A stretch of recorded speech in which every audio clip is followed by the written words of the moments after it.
Virus, इसके लिए sir जी sir. मैं पूरी तरीके से तो नहीं बता पाऊंगा, और जहां तक मुझे लगता है कि इसमें सर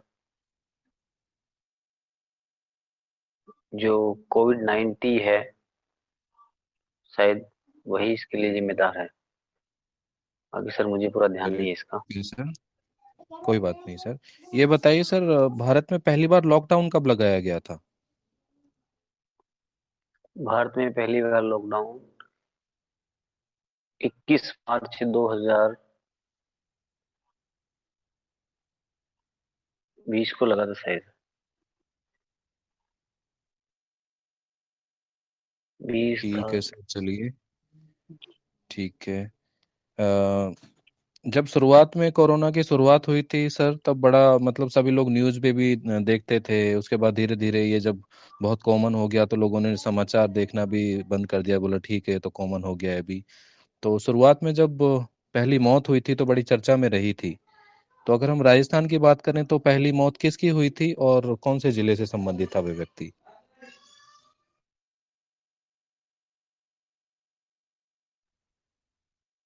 पहली मौत सर भीलवाड़ा जिले से हुई थी शायद। बाकी बहुत बढ़िया मुझे सर। सर इसमें, हाँ। नहीं, बिल्कुल सही बता रहे हैं आप, भीलवाड़ा से ही था वो। लेकिन नाम बता पाएंगे सर? नहीं सर, नाम तो मैं याद नहीं कर पा रहा हूँ। नहीं, कोई दिक्कत नहीं है सर, बहुत बढ़िया आपने भीलवाड़ा बताया।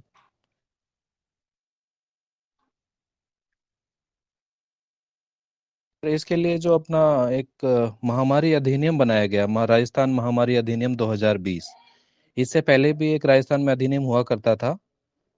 तो उसको मतलब परिवर्तित करके ये अधिनियम बना है, तो वो कौन सा अधिनियम था जिसको बदला गया है? शायद या सर हम वो ये कहें कि महामारी अधिनियम राजस्थान। 1956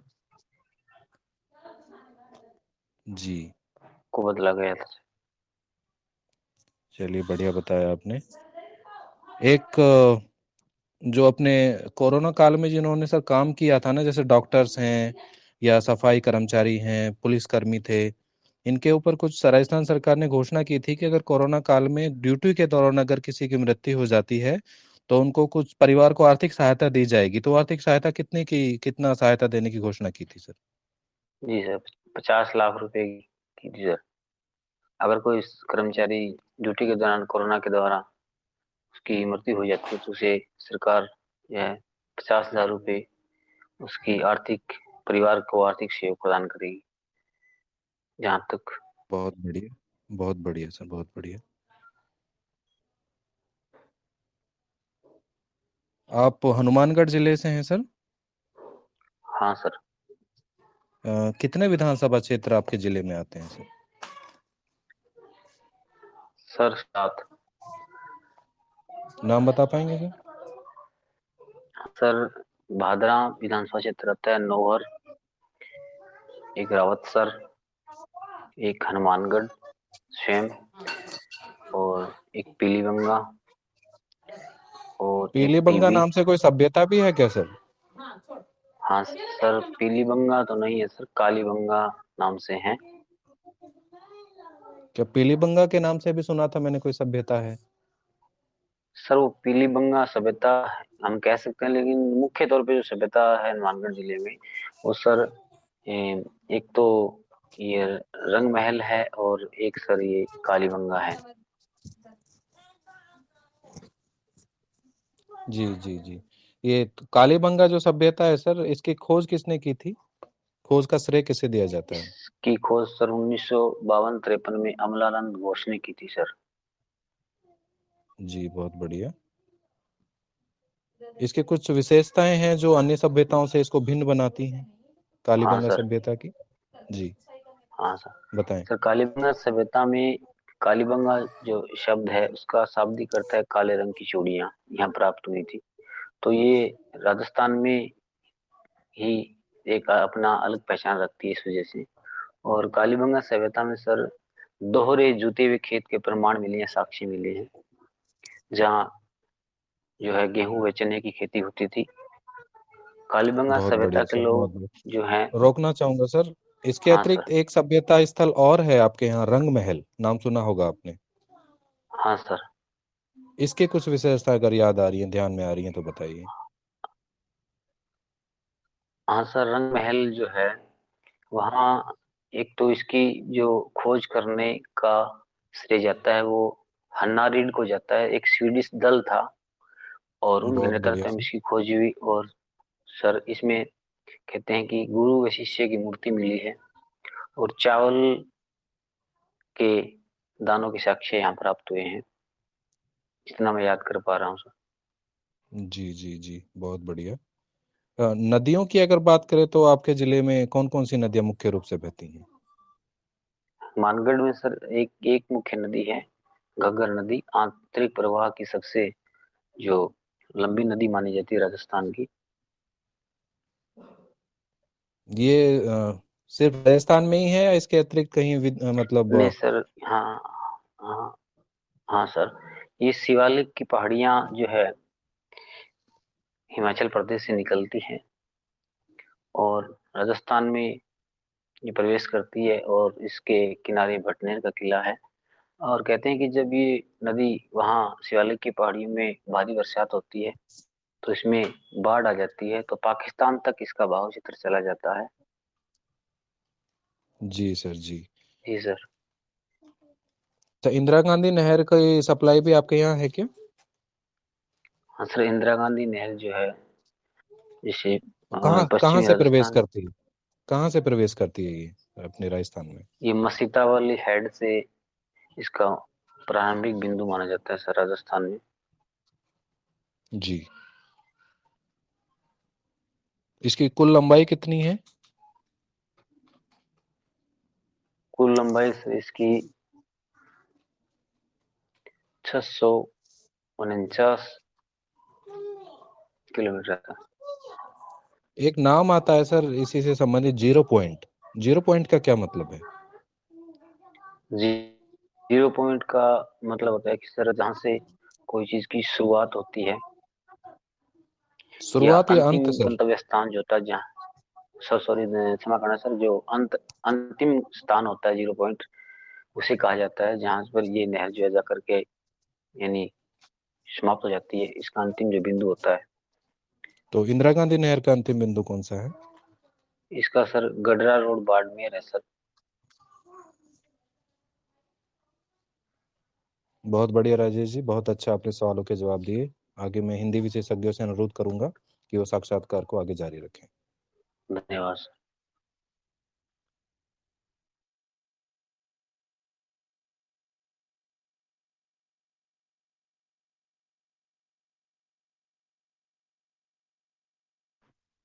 हाँ कमलेश जी, सर पूछें आप। जी सर।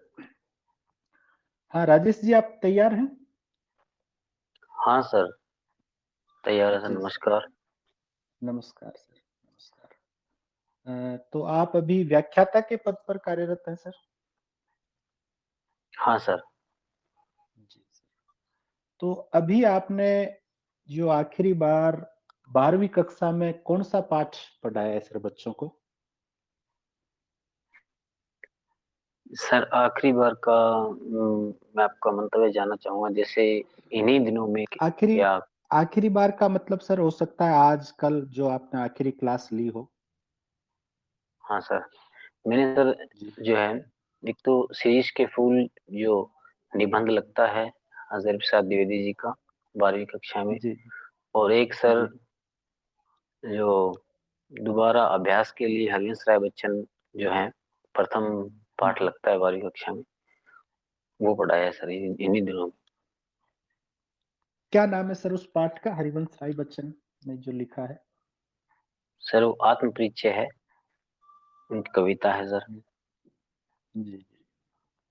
शिरीष के फूल निबंध के बारे में आप कुछ बताइए। सर शीरीष के फूल जो निबंध है वह एक ललित निबंध की श्रेणी में आता है, और हजारी प्रसाद द्विवेदी जो जी हैं वो ललित निबंधों के जनक कहे जाते हैं। शीरीष के फूल को हजारी प्रसाद द्विवेदी जी ने अवधूत, सन्यासी, अविचल रहने वाला कहा है, और इसकी तुलना हमारे हिंदी साहित्य में भक्ति काल के क्रांतिकारी पुष्करकर्ता कबीरदास जी भी की है, और सर बांग्ला के प्रसिद्ध कवि रविंद्रनाथ टैगोर जी की है, और प्रकृति के शिवकुमार कवि सुमित्रानंद पंत से भी की है, और महात्मा गांधी से भी की है सर। तो एक आदर्श रूप में स्थापित किया गया है इसको, शीश के फूल को, जो कि हर प्रकार की गर्मी, लू, तपन आदि प्रचंड हवाएं, तूफान आदि सहन करता है। तो उसी प्रकार से हमारे भारत के जो महान आदर्श पुरुष हैं, वो भी उनके सामने की इतनी व्यापक समस्याएं क्यों ना आ जाए, वो भी डटे रहे और देश को आजादी दिलवाई। जी सर। जी, तो गांधी जी से इसकी जो तुलना की है सर, तो आप क्या क्या ऐसी विशिष्टताएं गांधी जी के जीवन में देखते हैं कि जिसके कारण द्विवेदी जी ने शिरीष के फूल की और उनकी तुलना की है? सर क्योंकि जिस प्रकार से द्विवेदी जी ने कहा है इस अध्याय के अंत में कि आज वह अवधूत कहाँ है, तो यहाँ अवधूत की ओर पहले तो वो शिरीष के फूल को की ओर संकेत करते हैं पाठ के प्रारंभ प्रारंभ में, और फिर अंत में महात्मा गांधी की ओर इशारा करते हैं कि आज एक बूढ़ा कहाँ चला गया। यानी महात्मा गांधी का जीवन भी कुछ हद तक शीश के फूल की तरह रहा है, क्योंकि जिस प्रकार से द्विवेदी जी ने कहा कि एक शीश का फूल जो है, पेड़ जो है, वो अविचल रहता है, और अनेक कठिनाइयां, मौसम परिवर्तन होते हैं, फिर भी वो बना रहता है वो पेड़, और इस वायुमंडल से रस खींचता रहता है शायद। उसी प्रकार से महात्मा गांधी के जीवन में बहुत कठिनाइयां आई, उन्हें जो है उनका अपमान किया गया, अगर हम कहें कि वो अफ्रीका गए तब, और वर्तमान में आगे चल करके उन्होंने आंदोलन किए, अंग्रेजों का सहयोग भी किया पहले, बाद में उनके विरोधी बन गए, तो वो भी अंग्रेजों के द्वारा उनकी मांगे कई बार नहीं मानी गई, फिर भी अविचल रहे, और अंत में देश को आजाद कराने में उनकी महत्वपूर्ण भूमिका रही। इस प्रकार से उन्होंने तुलना की है सर। जी सर, गांधी जी का हिंदी साहित्य में किस तरह का प्रभाव आप देखते हैं? गांधी जी में सर हिंदी साहित्य का गौरव ये है कि उन्होंने हिंदी नवजीवन नाम से एक पत्रिका निकाली थी, जो पहले तो गुजराती भाषा में निकलती थी और बाद में हिंदी भाषा में निकलने लग गई। और जैसा कि सौ भाषा सौ राज पे बल तो दयानंद सरस्वती जी ने दिया था, परंतु उन्हीं को अपनाते हुए महात्मा गांधी ने भी जो है अपनी हिंदी भाषा की उन्नति के मैं लिए दक्षिणी मैं भारत आपको में। रोकना चाहूंगा सर। मैं जानना चाह रहा हूं कि हिंदी साहित्य पर गांधी जी का क्या प्रभाव पड़ा। हिंदी मतलब साहित्य, हिंदी साहित्य किस तरह से गांधी जी से प्रभावित हुआ? सर हिंदी साहित्य में जब मैं यूं कहूं कि द्विवेदी युग और उसके बाद छायावादी जो युग आया, उस युग में के कवियों ने महात्मा गांधी को जो है अपने कई कविताओं का विषय बनाया, और जो हमारे उसमें नव युवक थे उनके अंदर जो है महात्मा गांधी के ऊपर कविताएं लिख करके और उनको अपने कविता में स्थान दे करके उनको जागृत किया। तो महात्मा गांधी का स्थान हिंदी साहित्य में कई लेखकों और कवियों ने उनको स्थान दिया है सर।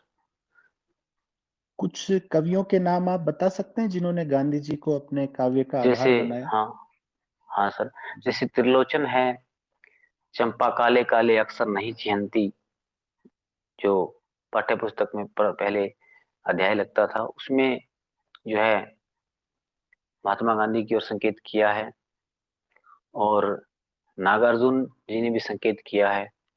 तो उधर भारत भारती जो है लिखी मैथिली शरणगुप्त जी ने, तो महात्मा गांधी ने उनको जो है राष्ट्र कवि कहा था उसके ऊपर।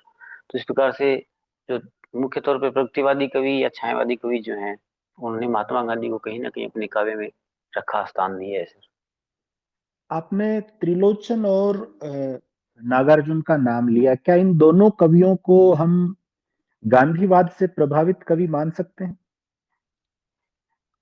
नहीं सर, गांधीवाद से प्रभावित कवि ये पहले रहे थे, लेकिन इन्होंने एक जो प्रगतिवाद का रास्ता अपनाया, मार्क्सवाद का, और महात्मा गांधी जो है वो तो अहिंसा के पुजारी रहे थे, लेकिन इन्होंने अपने काव्य में ऐसा नहीं है कि महात्मा गांधी जी के विचारों को दरकिनार कर दिया, बल्कि स्थान दिया था, लेकिन इनके विचार जो है वो महात्मा गांधी से अलग जो हटकर चले थे अपने विचारों पर, जी सर, क्योंकि कवि प्रारंभिक का तौर पे इनकी गांधी प्रभाव रहा। हाँ सर। जी, कविता का हाँ सर। गांधी किस कवि को कहा जाता है?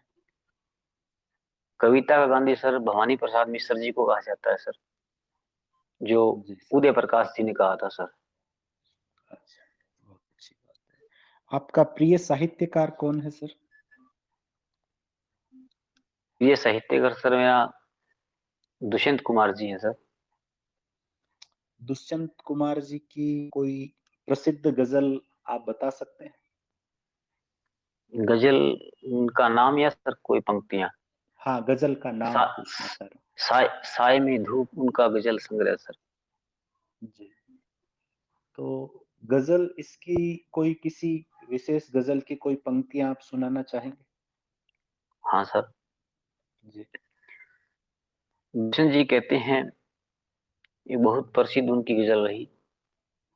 मेरे सीने में ना सही, तेरे सीने में ही सही। मेरे सीने में न सही, तेरे सीने में ही सही।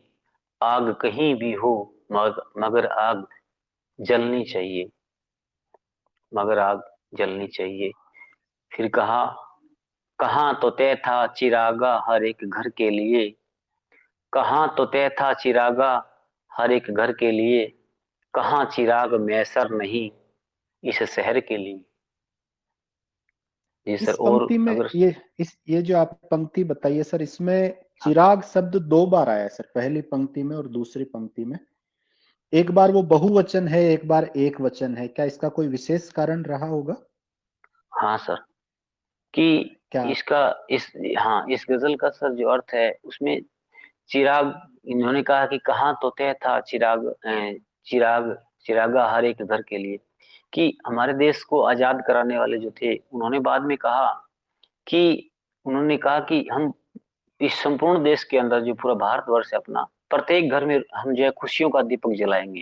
ये चिरागों का अर्थ है यानी जनता के अंदर खुशियां व्याप्त करना।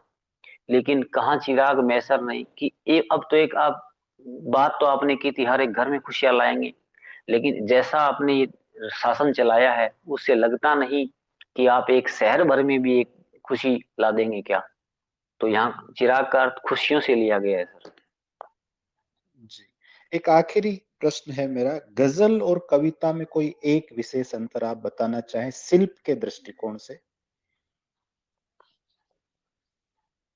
सर गजल में जो है खास तौर पे उर्दू शब्दावली का प्रयोग किया जाता है मुख्यतः, जबकि कविता में ठेठ शब्दावली का प्रयोग भी किया जा सकता है शिल्प के आधार पे। जैसे हम भाव कहें के आधार खड़ी पर कोई बोली। अंतर, भाव पक्ष के भाव के आधार आधार पे पर, तो एक कविता। केंद्र हाँ सर। हाँ सर। केंद्रीय भाव के दृष्टिकोण से हम देखें तो क्या कोई ऐसा विशेष अंतर होता है इनमें? सर गजल, गजल जो हम कहते हैं उसे उसमें एक इसका शाब्दिक तौर पे अर्थ होता है कि एक प्रिय और प्रियतमा की आपसी जो संबंध हैं उनको, उनके बारे में जो लिखा जाता है, उनके आपस के दोनों के भाव लिखे जाते हैं प्रिय और प्रियतमा के, उसको गजल कहा गया। हाँ गजल दुष्यंत जी ने इसका स्थान मुख जरूर मोड़ दिया, एक सामाजिक दृष्टिकोण को उन्होंने लिखी, लेकिन मुख्यतः गजल का होता है सर यही। और कविता जो है वो प्रकृति पे भी हो सकती है, कविता जो है व्यक्ति के मन के भावों पर भी हो सकती है। तो कविता के लिए जो है रास्ते अनेक है सर, लेकिन गजल का मुख्य रास्ता एक ही था। आगे जाकर के इसके स्थान जो है वो अलग अलग बनते गए। जी सर। ठीक है सर, मेरी तरफ से आपका साक्षात्कार पूर्ण हुआ। आगे के जो हैं सदस्य उन्हें मैं आमंत्रित करता हूँ। धन्यवाद सर।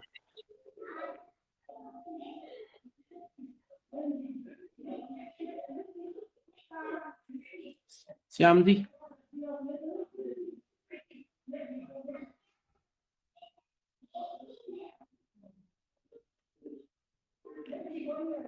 इंदा सर।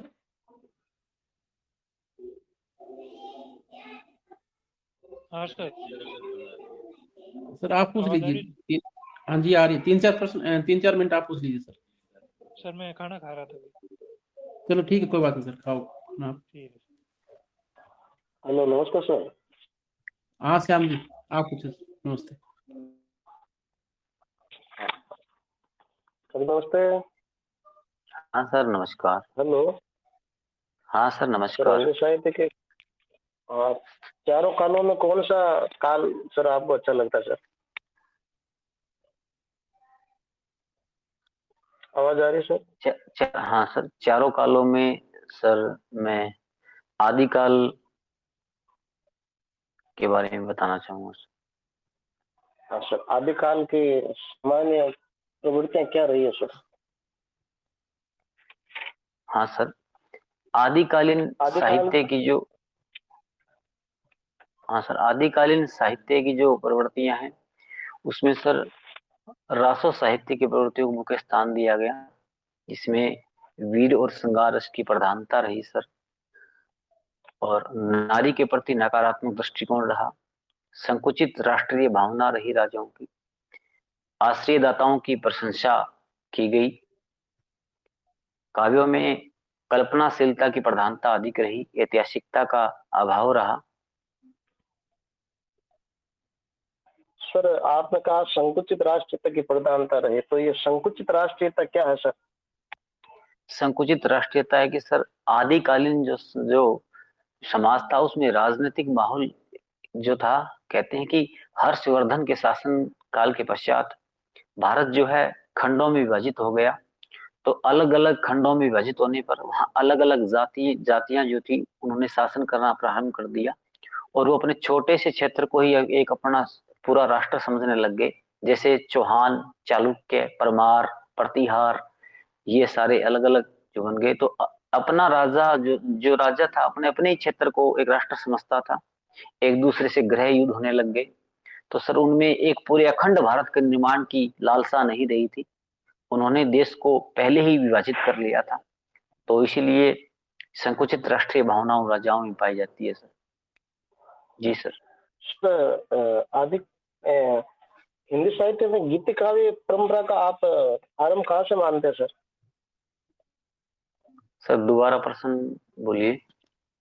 हिंदी साहित्य में गीति काव्य परंपरा का आप आरंभ कहाँ से मानते हैं? एक गीति काव्य सर परंपरा आ रही है जो अभी भी चल रही है सर। हाँ सर, गीति काव्य परंपरा की शुरुआत सर विद्यापति से मानते हैं सर, आदिकाल में अगर माने तो। निश्चित हो सर? हेलो। सर मैं इसका उत्तर जो है पूरी तरह से बता नहीं पाऊंगा। कोई बात नहीं सर। आदिकाल के नामकरण में क्या क्या समस्याएं आती है सर? नामकरण में हाँ सर। जी सर, मुख्य तो जो है प्रवृत्तियां हैं सर, कि किस धारा की प्रवृत्तियों को लेकर किसका नामकरण किया जाए। अगर हम रासो साहित्य की प्रवृत्तियों को देखते हैं तो इसका नाम वीरगाथा काल वीरगाथा उचित जान पड़ता है। और अगर हम अन्य प्रवृत्तियों को लेकर चलते हैं तो इसका नाम जो है, रूढ़ियों परंपराओं को लेकर चलते हैं तो इसका नाम आदिकाल उचित ठहरता है सर। और अगर हम हिंदी साहित्य की एक तरह से यहाँ शुरुआत मानते हैं तो इसका नाम बीजोपन काल ठहरता है। तो एक तो सर ये प्रवृत्तियां जो अलग अलग धाराओं की थी उनकी वजह से नामकरण में सर आदिकालीन नामकरण में समस्या आई है सर। सर रास शब्द की उत्पत्ति आप कहाँ से मानते हो? किस शब्द से हुई सर है मैं सर? रासो रास शब्द शब्द के की बारे उत्पत्ति हाँ, रासो शब्द की उत्पत्ति के संबंध में मैं हजारी प्रसाद द्विवेदी के मत के समर्थन में रहूंगा। उन्होंने रासक शब्द से मानी है। उन्होंने कहा था कि रासक रास है, रासा और रासो, इस प्रकार से इसका अपभ्रंश होते होते ही है रासो बन गया। तो रासक से इसकी उत्पत्ति मैं मानूंगा सर। सर रास शब्द की उत्पत्ति किस विद्वान ने रसायन शब्द से मानी है? सर आचार्य रामचंद्र शुक्ल जी ने जो है सर विशल नरपति नाहलय की पंक्ति है कि नाहलय रसायन आरंभ ही, वहां से मानी है सर, रसायन से शुक्ल जी ने। सर आपने अभी विष्णुदेव रासो का नाम लिया, तो सर विष्णुदेव रासो को वीर गीत कहा जाता है, क्या उचित है सर? सर उचित नहीं है, लेकिन शुक्ल जी ने ये इसको नाम दिया है कि यह एक वीर गीत है। बल्कि विशल देवरासु तो एक वियोग प्रधान काव्य है, गय काव्य है। तो सर वीर प्रधान काव्य हो गए, वो वीर गीत हो ही गए ना सर? नहीं नहीं, वीर प्रधान नहीं है सर, ये वियोग श्रृंगार प्रधान काव्य है विशल देव रासो। ठीक सर, मेरे प्रश्न पूरे हुए, धन्यवाद। हाँ सर, धन्यवाद। धन्यवाद आप तीनों का, अर्जुन सर, कमलेश जी सर और श्याम जी।